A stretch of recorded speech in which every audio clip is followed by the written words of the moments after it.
Pablo a los Efesios. Iniciamos la meditación con la carta en el capítulo 6, cuando Pablo exhorta al cristiano a librar una batalla espiritual. Y quedamos la semana pasada que nuestra lucha no es contra carne ni huesos, sino contra potestades celestiales. Nos quiere hacer ver que nuestra lucha no es contra algo que podamos enfrentar con nuestras propias fuerzas.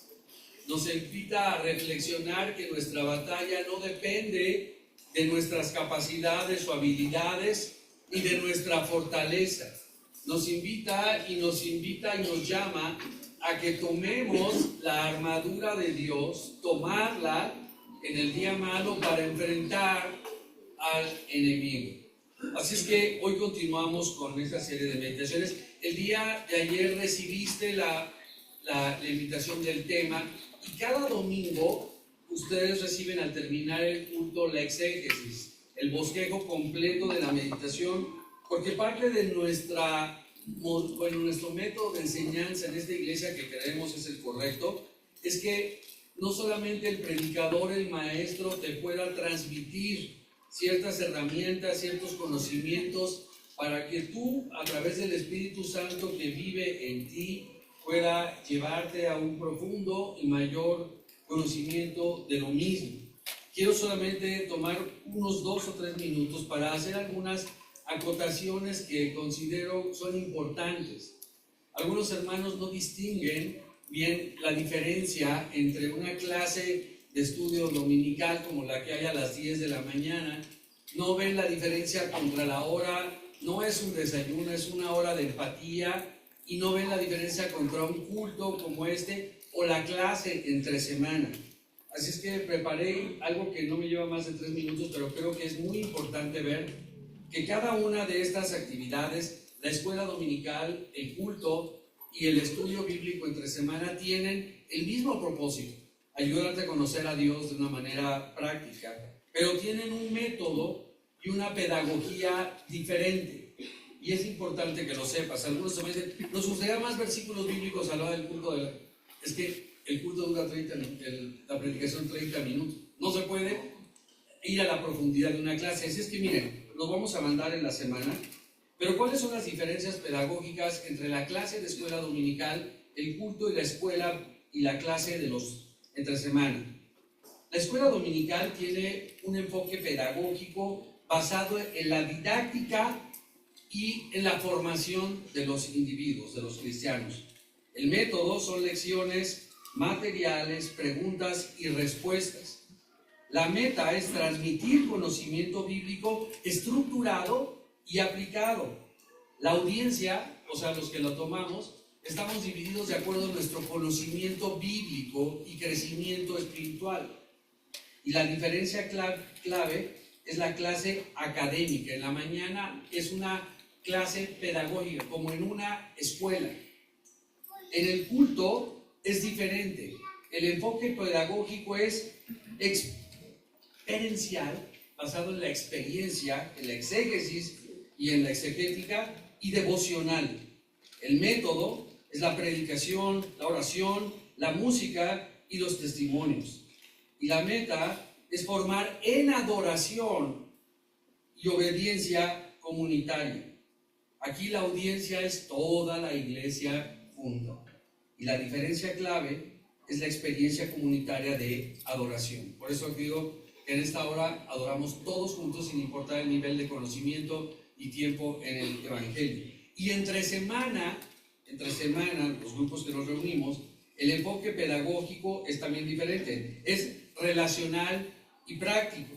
El método es un estudio inductivo, es conversacional y de oración mutua, o sea, de compartir experiencias, leemos, hacemos bromas, platicamos y todo, porque es relacional. La meta es generar transformación de vida mediante el acompañamiento cercano.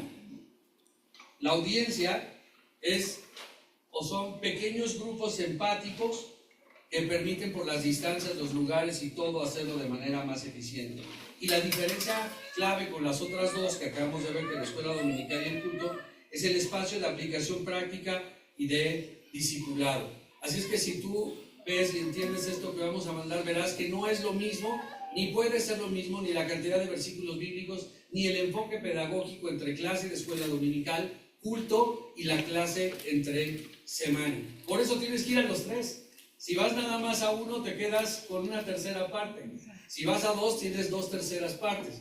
Y si vas a las tres, recibes el paquete completo educativo. Así es que hoy continuamos con la meditación del apóstol Pablo, capítulo 6, a los Efesios, acerca de toma la armadura de Dios y sus 3 enfoques que vamos a estar viendo a través de estas meditaciones. Le dejo el púlpito y que sea honrado como siempre por nosotros.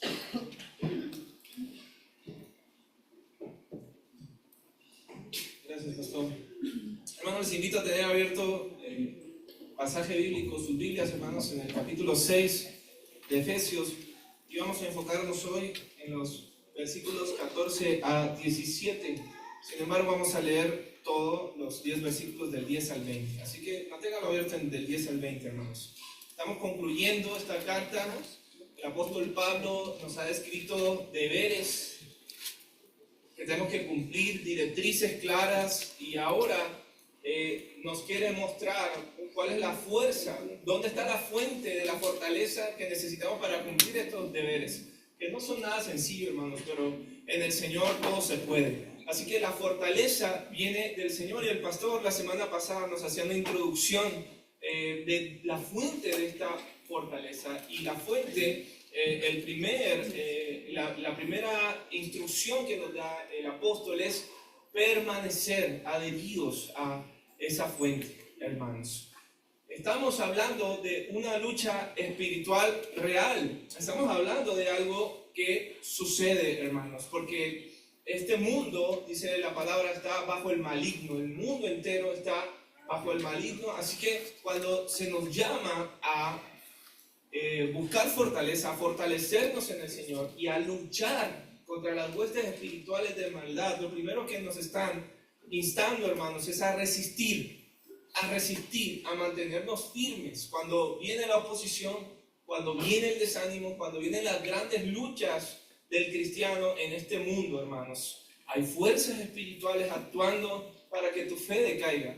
Hay fuerzas espirituales actuando, hermanos, para disponer todos los medios de este mundo y hacerte tropezar, y hacerte separarte de Dios, alejarte del Señor, hermanos, hasta romper la unidad en la iglesia, romper ese deseo y ese amor en los corazones de los cristianos. Sin embargo, hermanos, Primera de Juan, capítulo 5, versículo 18, dice lo siguiente. Primera de Juan, capítulo 5, versículo 18. Sabemos que todo aquel que ha nacido de Dios, óigase bien, todo aquel que ha nacido de Dios no practica el pecado, pues aquel que fue engendrado por Dios le guarda, y el maligno no le toca. El maligno no le toca, no le puede hacer daño. Así que, hermanos, los que estamos en Cristo tenemos una protección divina, tenemos una seguridad de que las fuerzas espirituales de maldad no pueden hacernos daño. Sin embargo, sí pueden influenciar para hacernos caer, hacernos tropezar. Por lo tanto, la lucha contra las fuerzas espirituales, hermanos, se libra en nuestra realidad. Dios no nos está llamando a que nos conectemos místicamente al mundo espiritual y estemos luchando contra demonios y contra huestes espirituales de maldad. No, hermanos, se nos está llamando a librar una lucha aquí, donde tus pies están pisando, hermanos, en la realidad que estás viviendo en tu matrimonio, a que hagas una lucha espiritual en tu familia, a que hagas una lucha espiritual en tu trabajo y en el mundo. Entonces, hermanos, Dios nos provee una herramienta para que podamos luchar, podamos batallar, pero desde nuestra posición de resistencia día a día a los ataques espirituales. Hoy, hermanos, vamos a profundizar en cada una de las piezas de esta armadura, que no son más que acciones prácticas que podemos realizar día a día. No son más que vivir el Evangelio, hermanos, que vivir a Cristo en nuestras vidas y en lo que hacemos día a día. Así que Vamos a ver estas acciones que podemos ejercer para permanecer sin caída ante los ataques del enemigo. Versículos 14 al 17. Vamos a leerlo todos juntos, hermanos, para tener nuevamente refrescado el pasaje y así enfocarnos en los versículos 14 al 17. Dice la palabra de Dios, Efesios capítulo 6, versículos del 10 al 20. ¿Okay? Del 10 al 20. Vamos a leerlo todos juntos. Si puedes ponerte en pie, hermanos, para leerlo. Vamos a hacerlo al unísono. La palabra del Señor. Vamos a hacerlo en Reina Valera 60 para que todos podamos leer a la vez. Dice así la palabra de Dios, desde el versículo 10. Por lo demás, hermanos míos, fortaleceos en el Señor y en el poder de su fuerza, vestidos de toda la armadura de Dios, para que podáis resistir contra las acechas del diablo. Porque no tenemos lucha contra sangre y carne, sino contra principados, potestades, contra los gobernadores de las tinieblas de este siglo, contra huestes espirituales de maldad en las regiones celestes. Por tanto, tomad toda la armadura de Dios, para que podáis resistir en el día malo, y habiendo acabado todo, estar firmes. Estad pues firmes, ceñidos vuestros lomos con la verdad, y vestidos con la coraza de justicia, y calzados los pies con el apresto del evangelio de la paz. Sobre todo, tomad el escudo de la fe, con que podáis apagar todos los dardos de fuego del maligno, y tomad el yelmo de la salvación y la espada del Espíritu, que es la palabra de Dios, orando en todo tiempo, con toda oración y súplica en el Espíritu, y velando en ello con toda perseverancia y súplica por todos los santos, y orad por mí, a fin de que al abrir mi boca me sea dada palabra para dar a conocer por denuedo el misterio del Evangelio, por el cual soy embajador en cadenas, que con denuedo hable de él como vengo a hablar. Amén, hermanos. Pueden tomar su lugar. Muchas gracias. Así es, hermanos. Versículo 14 dice, estad pues firmes, firmes. Y vamos a comenzar a ver estas partes de la armadura completa que Dios nos pide tomar para contrarrestar los ataques de Satanás. La primera instrucción es ceñid vuestra cintura con la verdad, hermanos. Asegurar nuestra cintura con el cinturón de la verdad. El soldado romano tenía este cinturón que sujetaba su túnica y aseguraba las demás piezas de su equipo. Hermanos, sin él, si no tenía este cinturón, pues no podía moverse con libertad porque no se sentía seguro, no podía moverse con total seguridad, sino sentía que algo no estaba bien. De la misma manera, hermanos, la verdad de Dios, dice Pablo, es como un cinturón que nos sostiene y nos da firmeza en la vida cristiana. ¿Cómo llega la verdad? Ser esa fuerza que sostiene nuestra vida. Cuando se habla de la verdad, no es solo manejar doctrinas correctas, sino se nos está hablando de vivir en integridad, vivir en esa verdad, sin doblez, hermanos, sin engaño. La palabra nos dice, Jesús es el camino, Él mismo dice, yo soy el camino, la verdad y la vida, y nadie puede venir al Padre si no es por mí, dice el Señor. Jesús es la verdad. Lo que sucede es que en esta vida, hermanos, no pueden levantarse otras pseudoverdades para nosotros, porque solo a través de quien es la verdad podemos evaluar nuestro actuar en este mundo, podemos evaluar nuestro caminar, podemos ordenar y darle propósito a las relaciones y a las situaciones en que vivimos, hermanos. Cuando hay otras verdades en nuestra vida a las cuales le damos cabida y donde muchas veces están compitiendo con lo que el Señor ha establecido, entonces, hermanos, entramos en total desorden. Nos descarriamos, hermanos, nos direccionamos erróneamente, porque lo que sucede allí es que pervertimos la voluntad de Dios, pervertimos la palabra de Dios. Por ejemplo, hermanos, cuando queremos evaluar el cómo ser padres, el cómo realmente amar a mi hija, el cómo realmente amar a mi hijo, el cómo realmente cumplir la voluntad de Dios e inclusive imitar a Dios, dice la palabra, como hijos amados. Pero cuando yo lo estoy haciendo, no con la palabra de Dios, sino con lo que me enseña el mundo, con lo que me enseña la escuela de padre que la psicología impulsa, con lo que me enseña la sociedad, hermanos, que nada más son enseñanzas desviadas de los seres humanos, huecas, vacías. Entonces, hermanos, vamos a direccionar ese actuar como padres. Vamos a actuar simplemente desde nuestra propia prudencia. Y muchas veces, o la mayoría de veces, lo que nos enseña el mundo, hermanos, va en contra de la voluntad de Dios en ese aspecto particular. Estamos hablando como padres. Pero también, hermanos, necesitamos profundizar cómo ser esposos, ¿verdad?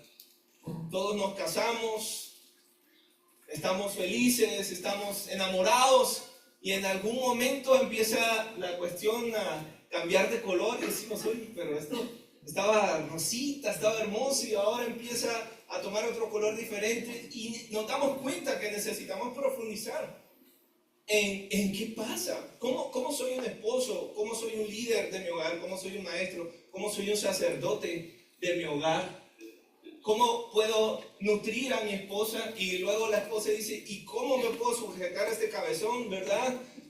Primero estando sujeta a Cristo, ¿verdad? Entonces sabemos y entendemos que hay que profundizar, pero ¿dónde está la herramienta para profundizar en lo que debemos ser? En la palabra, hermanos. Pero empezamos a escuchar a la vecina, empezamos a escuchar a la del radio que tiene su momento, ¿verdad? Empezamos a escuchar al gurú, hermanos, y nos desviamos. Así que terminamos siendo algo totalmente diferente de lo que el Señor ha establecido en su palabra. Y su palabra es la verdad. Y pasa lo mismo. Queremos ser buenos ciudadanos, pues vamos a ver lo que dice la cultura. Queremos ver cómo ser amigos, buenos amigos, pues vamos, ¿qué dice la sociedad? Queremos ver cómo ser buenos novios. ¿Quieres un novio? Meterme en novio, pues vamos a ver qué está diciendo hoy los psicólogos, hermanos, y levantamos pseudo verdades. Cómo ser buenos trabajadores. En fin, cómo evaluar todas nuestras relaciones personales que son nuestra vida. Al final, ¿qué es nuestra vida, hermanos? Al final, ¿qué es nuestra vida? Es la suma de relaciones que tenemos y que llevamos día a día. Cuando no evaluamos por medio de Cristo, que es la verdad, nos vamos a encontrar muchas veces haciendo nuestra propia voluntad, porque al fin de cuentas lo que hace la sociedad es permitirte que tú hagas lo que quieras. Es el humanismo, hermano. Entonces, andamos inventando cada cosa, hermano. ¿No? Inventamos unas cosas, hermano. Cómo ser esposo, cómo ser papás, y ahí estamos, hermanos, pero haciendo unas tonterías, ¿verdad? Y así es, hermano. Eso es lo que sucede. Juan 17:17, el mismo Señor Jesús nos dice, ora al Padre, dice, santifícalos en tu verdad. Tu palabra es verdad. En otras versiones, hazlos santos con tu verdad. Apártalos para vivir para ti, para servirte a ti con la verdad. Apártalos con la verdad, que es tu palabra. Entonces, cuando hablamos de ponernos el cinturón de la verdad, hermanos, necesitamos, obviamente, día a día, buscar la Escritura, buscar la palabra de Dios, leer la palabra de Dios, meditar, pero también no ser soloístas bíblicos, ¿verdad?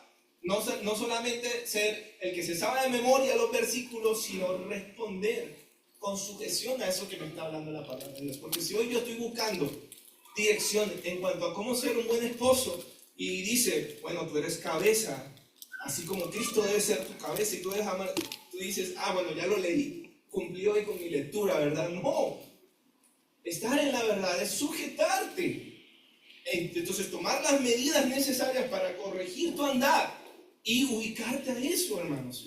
Juan 8:31 y 32 dice el mismo Señor Jesús, si ustedes permanecen en mi palabra, serán verdaderamente mis discípulos. Si ustedes obedecen lo que yo les estoy diciendo, son mis discípulos. En negativo sería, si no están obedeciendo nada, pues ¿cómo se van a llamar mis discípulos?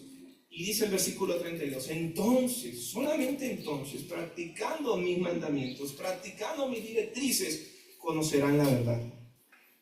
Solamente obedeciendo mi palabra. Dice allí cuando conocerán la verdad. Y la verdad les traerá libertad.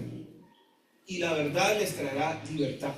La libertad de Dios en una vida es la paz. El no estar encadenados al pecado en este mundo. La libertad que da Dios, esa realidad que se vive, hermanos. Libertad para amar y seguir sus caminos. Esa libertad solamente viene cuando nos encontramos todos los días consultando la verdad, respondiendo a la verdad, sujetándonos a la verdad. ¿Alguien quiere libertad, la libertad de Dios? ¿Alguien está hoy cautivo por el pecado? ¿Está cautivo por un hábito? ¿Está cautivo por una situación y no puede salir de eso? Déjame decirte, donde está el Espíritu de Dios, que es Cristo mismo, hay libertad. Y la verdad nos da libertad. Así que ven a la palabra de Dios porque hay poder. El Evangelio es poder para salvación al que cree. Si no puedes romper las cadenas del yugo que te está azotando, hermano, ven a la palabra de Dios, porque hay poder en la palabra de Dios, porque es la verdad de Dios. Así que ajustarnos bien el cinturón en nuestra vida es establecer la palabra como estandarte, que todos la puedan ver. En nuestra vida muchas veces pueden ver muchas cosas, pueden ver que no sabemos muchos chistes de doble sentido, puede ser que sabemos mucho de fútbol, puede ser que sabemos mucho de filosofía, pero muy tristemente para muchos cristianos, otros no pueden ver que saben mucho de Biblia. Hermanos, no es la luz de nuestra vida, no es el estandarte, no es la bandera que todos pueden ver, hermanos. Cuando la palabra de Dios es tu estandarte, entonces vas a enfrentar cada situación y vas a evaluar cada conducta, cada parecer, cada pensamiento, hermano, con la palabra de Dios, sujetarte a eso. Aunque a veces la palabra de Dios te diga cosas que tú digas, ¿y esto cómo es? Yo nunca había aprendido eso. Es lo que dice la palabra del Señor, es la verdad de Dios. Así que tienes el cinturón hoy bien puesto. Tienes el cinturón de la verdad bien puesto hoy, hermanos. Prosigue. Luego menciona la coraza de justicia. Era la cubierta pectoral, hermanos, que cuidaba, protegía el pecho, el corazón, los órganos vitales, hermanos. Y nos está diciendo el apóstol que en la vida del creyente, en el andar diario, lo que protege sus órganos vitales, su corazón, hermanos, es la justicia. Es la justicia. Pero no nuestra justicia, no nuestra perfección humana, sino la justicia que Cristo nos ha concedido, hermanos. La justicia que Cristo nos ha concedido, que se refleja en una manera recta de vivir. Que se refleja en una manera recta de vivir, vivir en obediencia, buscar lo que le agrada a Dios, hermano, no estar metidos en cuestiones turbias que van a minar nuestra honestidad, que van a minar nuestra santidad, hermanos, y que va a hacer que se forme culpa en nuestro corazón. Así que la justicia de Dios es esa coraza que nos guarda contra el ataque del enemigo, que es la culpa, la acusación, la tentación, hermanos. Pero ¿cómo la justicia de Dios se activa en nuestro caminar? ¿Cómo actuamos la justicia de Dios? ¿Cómo activamos la justicia de Dios en nuestro caminar? Efesios 5:11, ya no los había dicho el apóstol Pablo. Lo acabamos de leer hace unos domingos. Efesios 5:11, no participen de las acciones malas de los que viven en la oscuridad. No participen de las obras infructuosas de las tinieblas, dijo el apóstol. No participen, porque no hay provecho. Al contrario, dice, repréndanlas. Repréndanlas. Esa es la manera de traer la justicia de Dios en nuestro día a día. Denuncien esas obras de maldad. Sáquenlas a la luz, desenmascaren todo aquello que no tenga que ver con la justicia de Dios. Pero no solamente allí, sino que el apóstol también ha mencionado a lo largo de Efesios obras de la carne como fornicación, inmoralidad sexual, avaricia o el amor desmedido al dinero, palabras deshonestas, necedades, hablar vulgarmente, engañosamente, idolatría, hermanos. Pero también sabemos que en Gálatas y en otras cartas Pablo ha hablado del adulterio, de la lascivia, de las enemistades, de los pleitos, los celos, las iras, las contiendas, las herejías, homicidios, borracheras, orgías. Todo lo hemos visto, hermanos. Así que ¿cómo traemos la justicia de Dios que va a cuidar nuestra vida en nuestro día a día cuando tú rechaces todo eso, hermano, en tu día a día? Cuando tú no tienes nada que ver con esa situación, cuando tú te alejas de estas situaciones, pero cuando tú estás metido en esta situación, hermano, no hay nada que pueda proteger tu corazón. Tu corazón va a estar preso, tu corazón va a estar engañado, tu corazón va a estar cautivo. Así que cuando tú y yo, diariamente, cuando se te presentan todas estas cosas, tú le dices no, la rechazas tajantemente y le dices no, lárgate de aquí. Como cuando Jesús le dijo a Pedro, lárgate de aquí, eres un estorbo. Hace un poquito le había dicho, eres la roca, ¿verdad? Eres la piedra. Y después le dice, pero eres una roca de estorbo, me estorbas. Eres una piedra de tropiezo.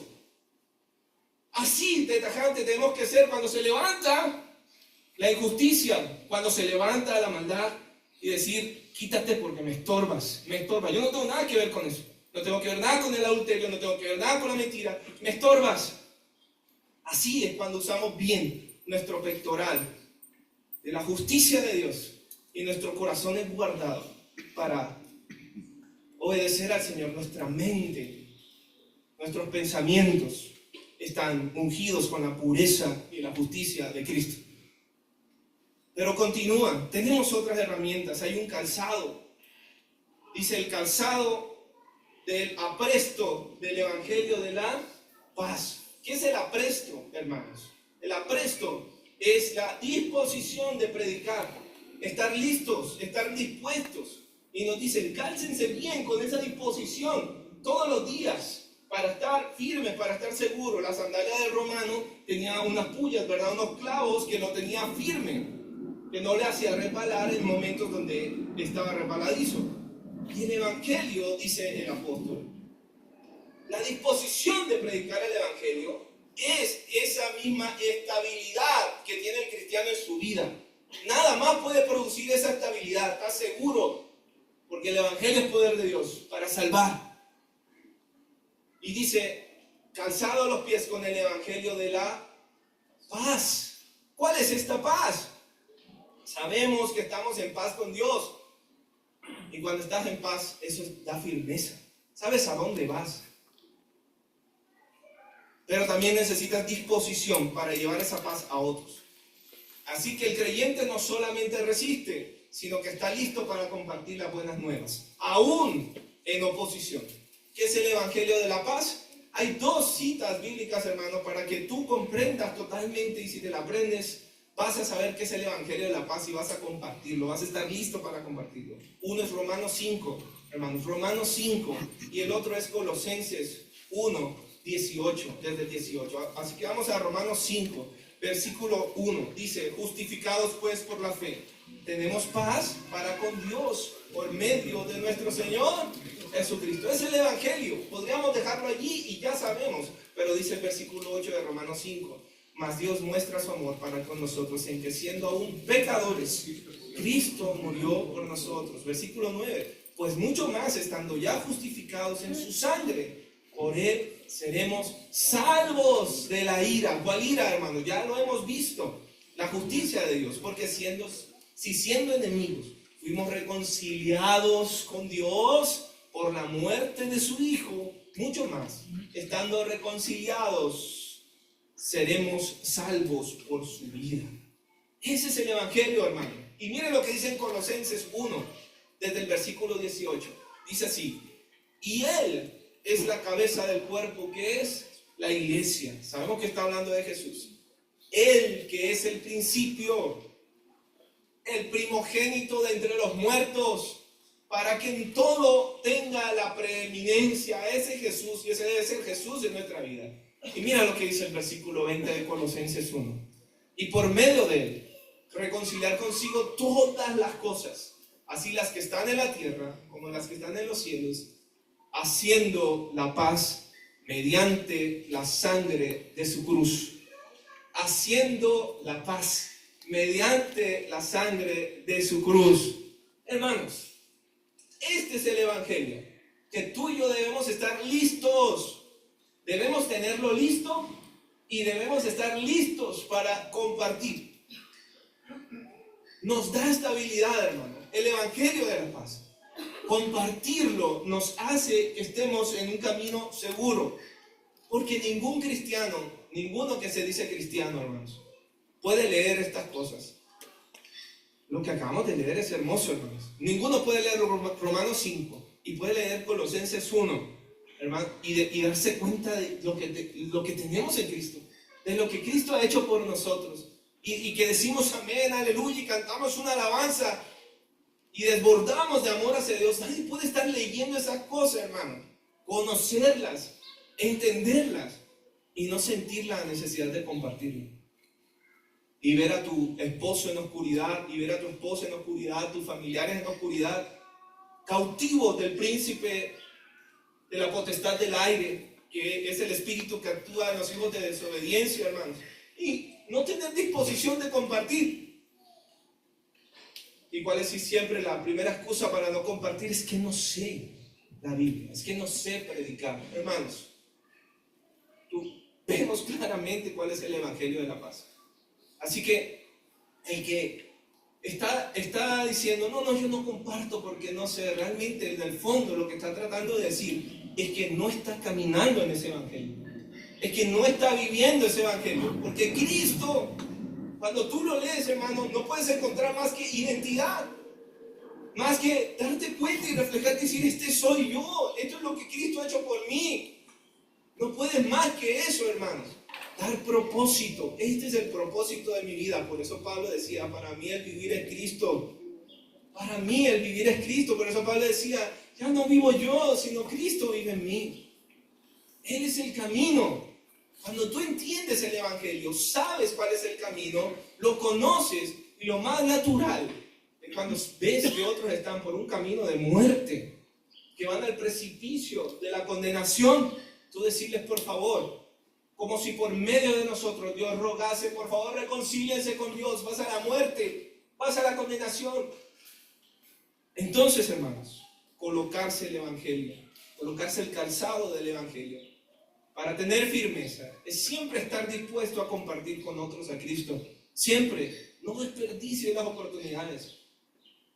Dios te va a dar una oportunidad en tu vida. ¿No le parecería triste, hermano? De verdad, ¿no le parecería triste el que usted diga que Dios nunca le ha dado una oportunidad de compartir el Evangelio? Porque pregúntese cuántas veces ha compartido el Evangelio en su vida. Y muchos van a decir, no, pues es que casi que sí le echo la culpa a Dios, no he compartido el Evangelio, no he evangelizado a nadie, porque pues Dios no me ha puesto la oportunidad, hermano, por favor. Seguramente Dios te va a abrir relaciones. Seguramente Dios ya te la abrió, la oportunidad. La pregunta es, ¿tú estás listo? ¿Tú estás listo? Siempre dispuestos a compartir el Evangelio de la paz. Pero no solamente tenemos calzado, tenemos escudo de la fe. El escudo romano era grande, cubría casi todo el cuerpo, y con eso se apagaban las flechas, pero también se bloqueaban las armas más peligrosas del enemigo. Es decir, el escudo lo comparan con la fe porque la confianza en Dios, el estar confiados en el Señor, apaga los dardos de la duda, de la tentación, del desánimo, porque el maligno constantemente lanza eso. ¿Quién no se desanima, hermanos? O todos los domingos tienen ganas de venir a esta iglesia y si saltas a las 5 de la mañana y dices, voy para la iglesia a las 10 de ahorita, pero llego a las 8 para ponerme a trabajar y servir al Señor, aleluya, y cantas una alabanza y despiertas a todos en el barrio, ¿verdad que no? ¿Verdad que hay domingos que dice, Dios mío, cómo me despego yo de esta cama, verdad? ¿Verdad que hay domingos que dice, qué alabanza, no que vas a cantar, ni aquí Jesús, ni al Romero, ni nada, y pateas la grabadora? Hermanos, el maligno, hay problemas en el mundo que te quitan el ánimo. Así que esa fe, esa confianza en Dios no es un sentimiento vago que hoy llega, mañana se va, sino es descansar en el carácter de Dios, descansar en su promesa. Tú conoces tanto a tu Padre, tú conoces tanto a tu Dios y a tu Señor, tú puedes descansar en Él. Y aunque andes en valle de sombra de muerte, estar oscuro y que huele a muerte, hermanos, puedes decir, yo sé quién está conmigo y yo sé en quién he creído, porque Él guarda mi depósito para aquel día. Yo sé en quién he creído. Cuando la fe está levantada, cuando la confianza en Dios está arriba, hermanos, los ataques no penetran. Así que sí, pueda que llegue un ataque el enemigo que te toque, pero normalmente cuando tienes el escudo levantado, cuando la fe está en alto, hermanos, puedes perseverar. Cuando las circunstancias son adversas, cuando parece que todo se está saliendo fuera del control de Dios, ahí es cuando el escudo de la fe nos hace recordar las promesas que nos garantizan su cuidado y su amor. Tú sabes quién es Dios. Ahí es cuando tú escuchas las palabras de Jesús. Mira estas promesas de Jesús, rapidito. He aquí yo estoy contigo todos los días hasta el fin. Yo conozco a mis ovejas y nadie las puede arrebatar de mis manos. El que cree en mí, yo lo resucitaré en el día final. Busquen el reino de Dios por encima de todo lo demás y lleven una vida justa, porque Él les dará todo lo que necesiten. Mi paz os dejo, mi paz os doy. Yo no la doy como el mundo la da. Hermano, cuando tu fe está en alto, lo que tu cabeza y tus pensamientos van a recordar es la fidelidad de Dios. Esa confianza de saber en quién crees es lo que te va a dar estabilidad, lo que va a traer la paz y lo que te va a dar la confianza de caminar con el Señor, enfrentar toda tentación. Y luego nos dice, pero también tomen el yelmo de la salvación, es el casco. Había un casco también que protegía la cabeza. Nos habla de los pensamientos, hermanos. El creyente debe cuidarse de los ataques que vienen aquí, hermanos, que es terrible. La mente, hermanos, es una de las cosas más importantes. Por eso el apóstol dice, no se amolden en este mundo, sino renueven sus pensamientos día a día.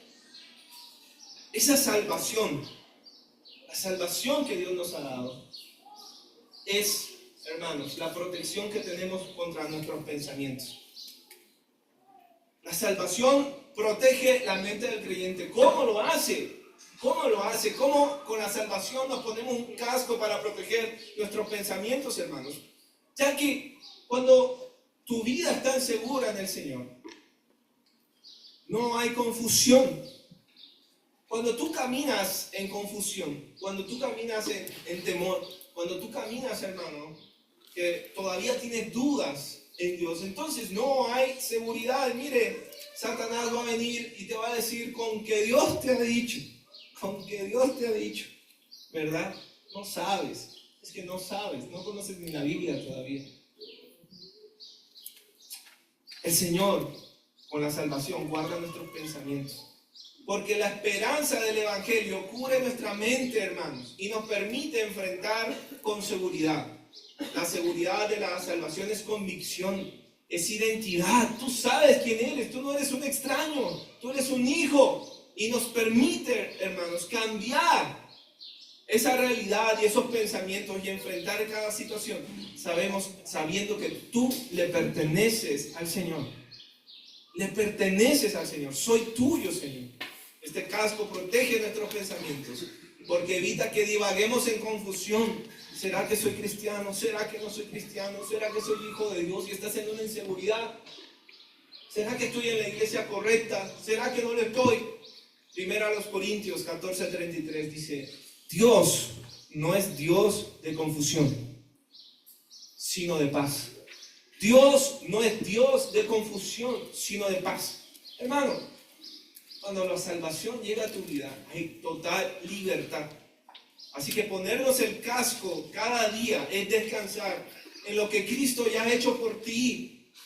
Cristo pagó el precio, Cristo perdonó tu pecado, Cristo te lavó. Por lo tanto, con su muerte y su resurrección, ya no hay más nada que puedas hacer, sino solamente estar adherido a Él, amándole, hermanos. Así que cualquier voz acusatoria que se levante para decirte, pero es que no lo has visto lo que hace, pero es que si supieras los errores que ha cometido en su vida, tú puedes decir, el Señor me ha rescatado, el Señor me ha comprado, soy de Jesús.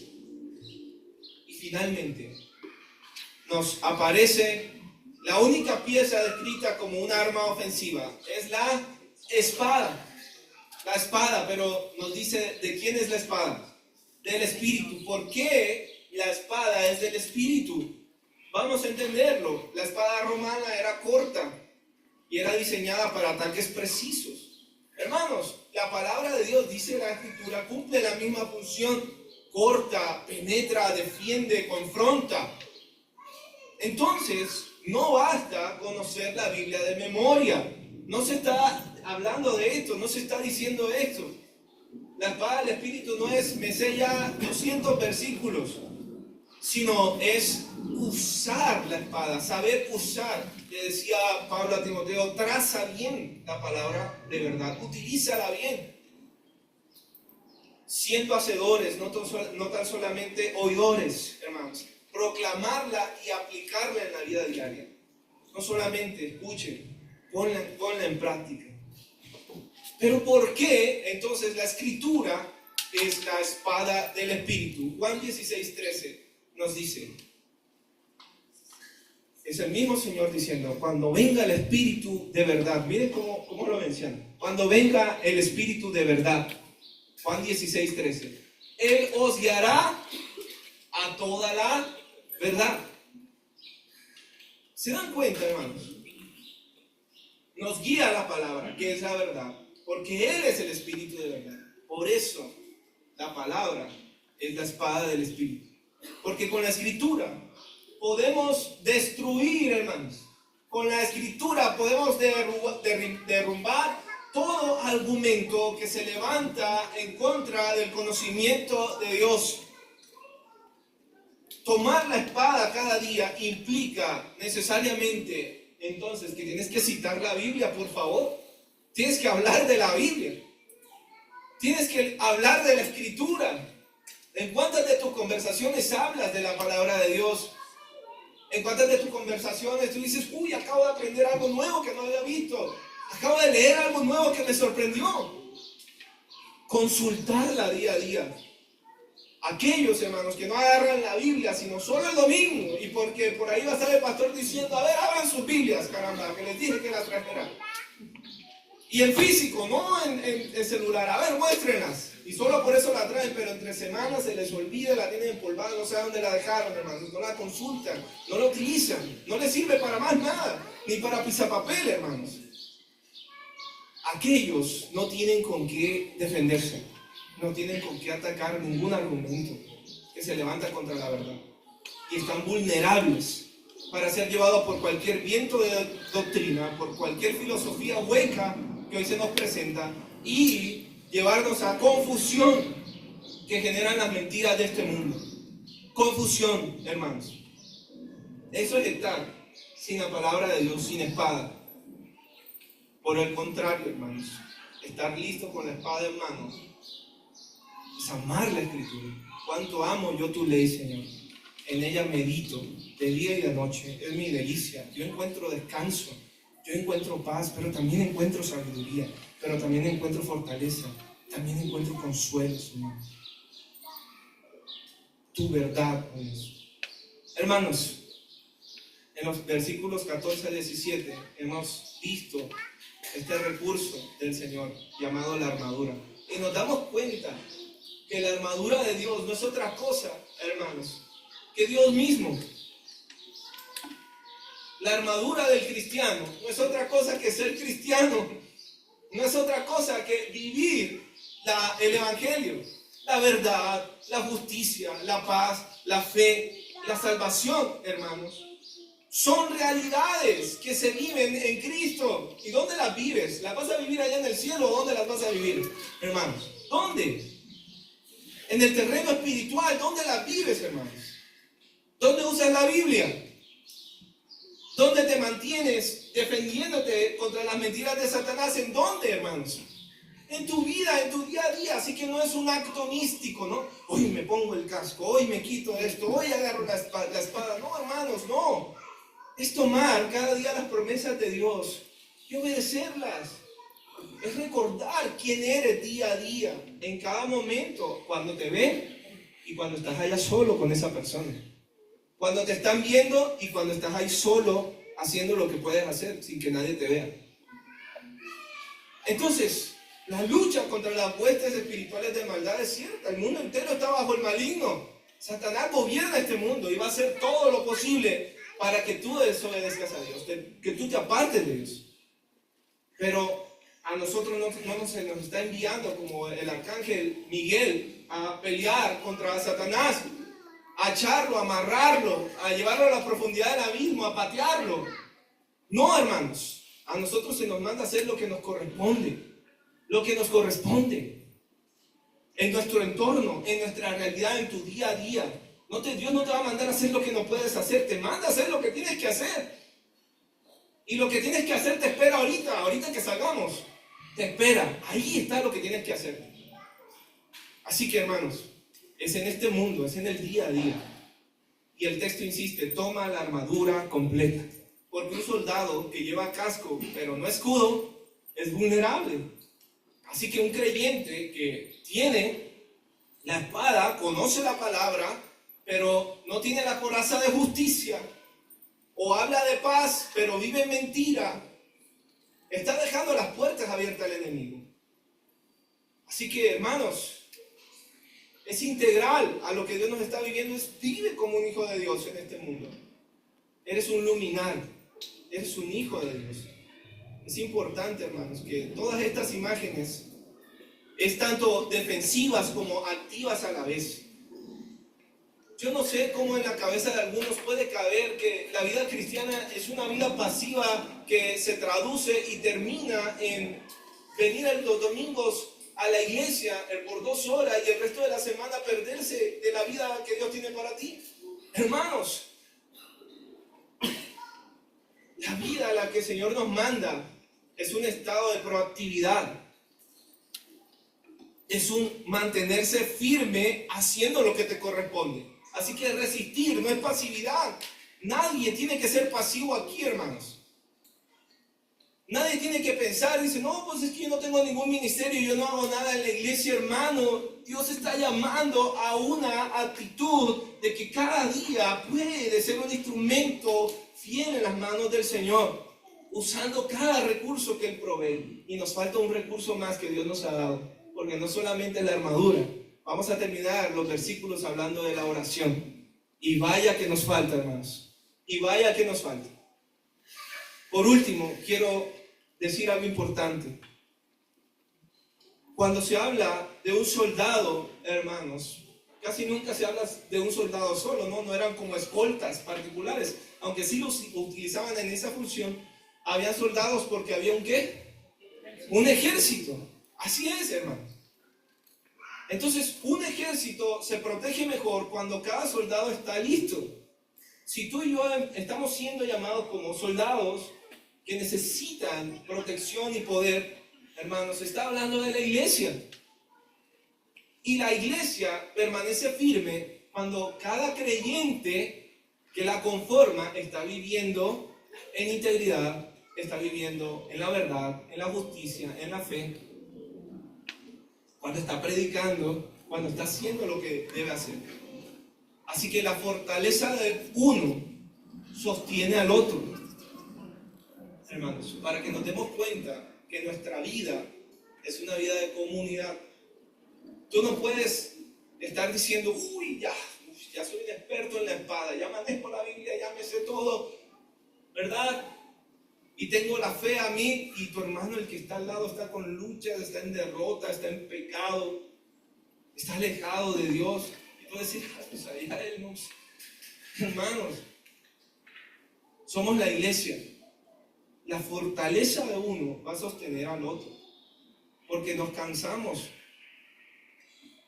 Yo los necesito a ustedes como ustedes me necesitan a mí, hermanos. Dice la palabra de Dios, somos miembros los unos de los otros. Nos necesitamos.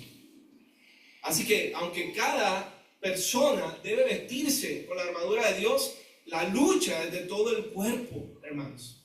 Por esta razón, el esfuerzo de la iglesia no debe ser solo en los cultos. Que los cultos estén llenos, hermanos. No.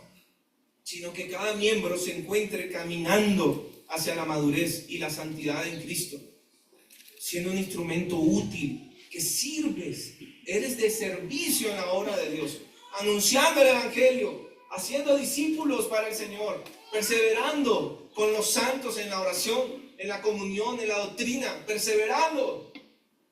Vestirse de la armadura, hermanos, en última instancia, es vestirse con Cristo mismo, es ser cristiano, ser de Él, permanecer firme, constante.